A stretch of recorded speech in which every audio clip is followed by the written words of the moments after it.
সে আমার যে গাইডলাইনগুলো দিচ্ছি সেই গাইডলাইনগুলো সে ফলো করছে, রাইট? সো আপনারা কিন্তু ওর প্রোফাইলটা একটা এক্সাম্পল হিসেবে নিতে পারেন।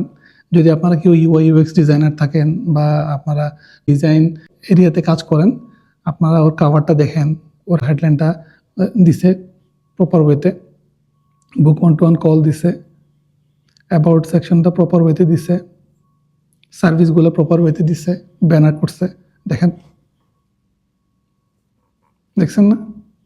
অনেক সুন্দর হয়েছে, মাশাআল্লাহ, অনেক সুন্দর হয়েছে। ইভেন আমার প্রোফাইলের চেয়ে তো বেটার।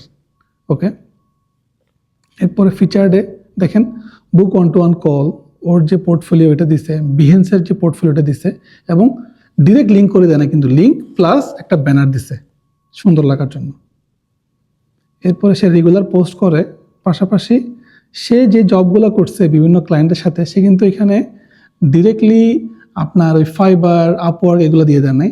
সে কিন্তু এখানে তার যে কাজগুলো করছে বিভিন্ন প্রজেক্টে, বিভিন্ন কোম্পানির সাথে, এগুলো এখানে দিছে, right? So it's really really amazing. আমার কাছে কিন্তু অনেক বেশি ভালো লাগছে, দেখতে কিন্তু অনেক সুন্দর লাগতেছে, ওর প্রোফাইলটা অনেক অপটিমাইজ লাগতেছে। ওকে, প্রজেক্ট, সে প্রজেক্ট অ্যাড করছে সুন্দর করে, এগুলো নতুন অ্যাড করছে। সো হোপফুলি আপনারা এটাকে একটা এক্সাম্পল হিসেবে নিতে পারেন